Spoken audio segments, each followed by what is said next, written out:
Alors moi j'ai été recrutée en 2013 pour entrer dans l'armée des champions. Donc c'est via la fédération qui choisit ses athlètes en fait pour avoir ce soutien de l'armée. Donc on rentre en tant que matelot au niveau de la marine nationale.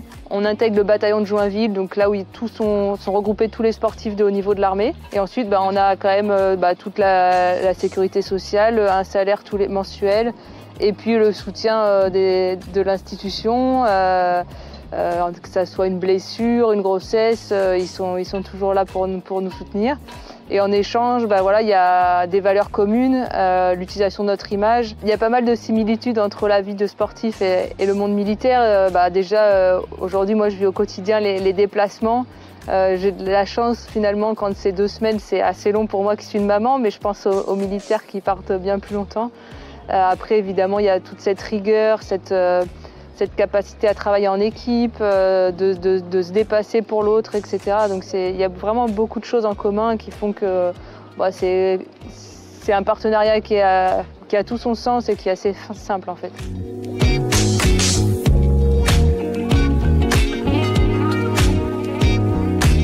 Alors j'ai eu la chance de défiler au 14 juillet sur les Champs-Élysées il y a 2 ans maintenant. C'était un moment très intense. Je ne pensais pas revivre l'émotion de la Marseillaise que j'ai eue à Rio en gagnant ma médaille d'or. Et puis face à la tribune présidentielle où tout le monde s'est levé, les généraux, c'était le président, tout le monde s'est levé quand on est entré, nous a applaudi. Et ensuite on a eu la Marseillaise a cappella derrière. Je me suis effondrée encore une fois. Donc voilà. Moi j'ai eu beaucoup de chance, c'est qu'après ma médaille d'or à Rio, j'ai décidé d'avoir un enfant, donc j'ai été enceinte assez vite après les Jeux.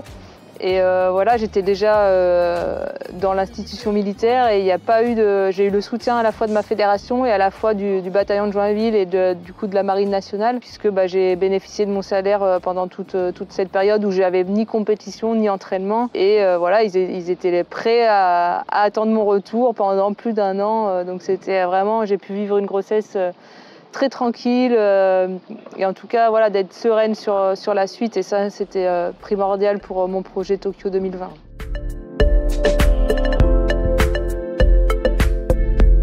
Quand on arrive par exemple à performer sur un championnat du monde ou sur un championnat d'Europe, on a mis des choses en place, ça fonctionne, ça a été validé. Donc du coup, je pense que c'est important de ne pas forcément vouloir révolutionner. Quand on arrive au JO, en tout cas quand on est un pays comme la France, on arrive avec un potentiel de médailles, donc les médailles, on va être une dizaine à pouvoir les jouer, il n'y en a que 3. Et on a à peu près tout le même niveau technique. Après, oui, il y a des conditions où on est plus à l'aise que d'autres, notamment en voile, il y a plus de vent, il y a moins de vent. Je suis meilleure dans ça ou ça, mais là où ça va se jouer, c'est celui qui va pas craquer sous la pression, etc. Donc, par contre, je pense que l'approche mentale, elle est primordiale. Et d'avoir autour de soi des gens de confiance.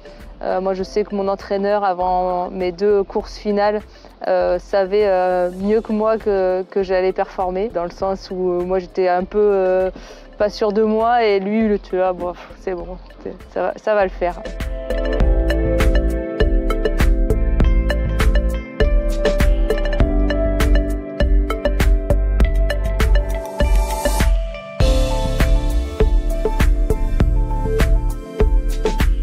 Et je pense que d'avoir vécu les Jeux de Tokyo sans pouvoir vraiment partager, que ce soit avec mes proches, avec mes partenaires d'entraînement, mes partenaires, ça a été un peu de frustration.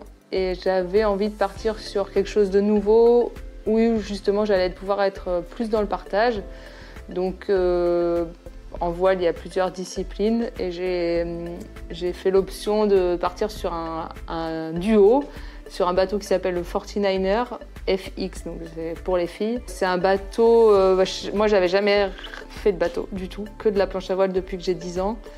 Et je m'étais pas rendu compte forcément de ce que ça allait être en termes de technique, en termes de contraintes, d'avantages, et j'ai découvert un peu tout au fur et à mesure. Par contre, ce qui était sûr, c'est que je voulais créer ce projet avec Sarah, qui est de La Rochelle aussi, qui est maman, et qui connaissait déjà ce bateau, qui avait fait l'Olympiade de Rio et qui a stoppé 5 ans ensuite pour avoir 2 enfants. Et donc je l'ai appelée pour qu'elle revienne pour Paris 2024. Changement très très radical. La première année, il a fallu tout apprendre, hein. C'était vraiment techniquement rien. Tout est nouveau, donc tout à apprendre. Après, ça reste les mêmes parcours, ça reste la même, on va dire, régate. Et il y a des similitudes, mais par contre, le geste technique, il était tout... Je suis partie de zéro. Donc ce qui était assez plaisant, c'est que d'entraînement en entraînement, il y avait des évolutions d'heure en heure, de minute en minute, on va dire. Mais en plus, j'ai choisi l'un des bateaux les plus durs, dans le sens où c'est très instable. Et voilà, il y a eu quelques cabrioles, mais pas tant que ça, finalement.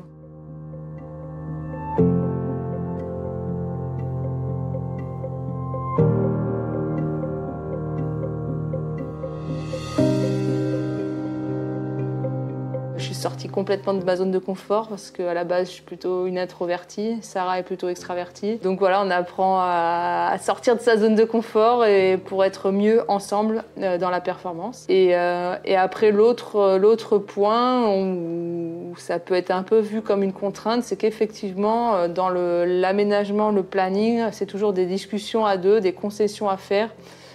Parce qu'avant, s'il y avait un entraînement que je ne pouvais pas faire pour telle sollicitation, ça me regarde, c'est mon problème.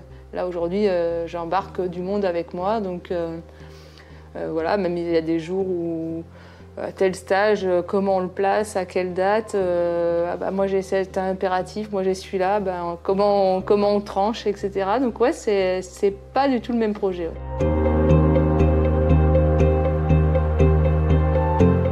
On n'a pas le même projet que des jeunes athlètes qui ont que ça à penser, qui n'ont pas de conjoint, pas d'enfants. Nous, notre équilibre personnel nécessite qu'on équilibre bien notre planning. On le sait, quand on commence à faire 15 jours de stage, qu'on rentre que 5 ou 6 jours et qu'on en refait un derrière, il ne va pas falloir faire ça 3 fois de suite parce qu'au bout d'un moment, l'équilibre, il est plus bon, quoi. Et si on n'est pas bien dans notre tête sur un stage, on est moins performante sur l'eau, on n'est pas complètement centré sur ce qu'on devrait faire, on a un peu la tête ailleurs, on aurait envie d'être avec nos enfants, avec notre conjoint et ça ne va pas dans le bon sens. Donc malgré tout, peut-être de temps en temps, on peut avoir l'impression de perdre du temps d'entraînement en étant à La Rochelle, mais à la fois, c'est aussi notre équilibre qui fait qu'on est bien quand on est en stage. Donc, tout ça, c'est à peser dans la balance et je pense que là-dessus, on se trouve bien et voilà, on avance au fur et à mesure dans le même chemin.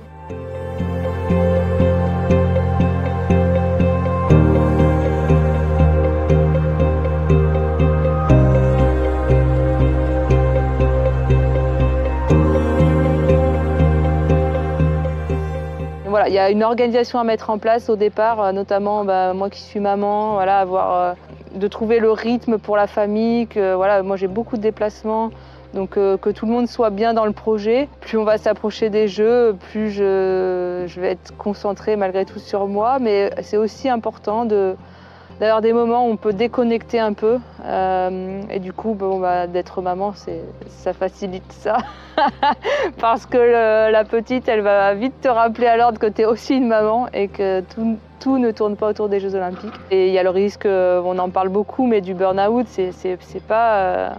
voilà, on passe des grosses journées où on tire sur le corps, des fois on n'a pas envie, mais on y va quand même, etc. Et au fur et à mesure, il faut trouver ces moments aussi pour soi, pour souffler, reprendre de l'énergie. Et ça, il faut réussir à le garder jusqu'aux Jeux Olympiques parce que cette fraîcheur mentale va être primordiale pour aborder un événement comme celui-là.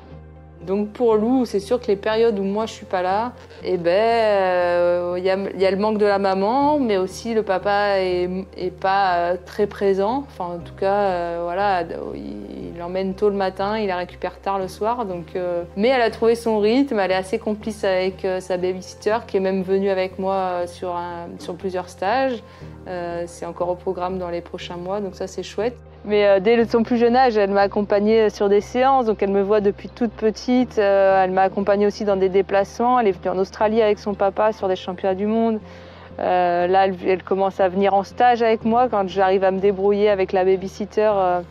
Elle est venue cet été sur des stages d'entraînement. Puis maintenant, elle est en plus dans une école labellisée Paris 2024, donc il y a tout un projet autour des Jeux Olympiques. Et là, elle sait très bien, elle est très très fière de sa maman, je pense, et c'est très chouette de pouvoir partager ça avec elle.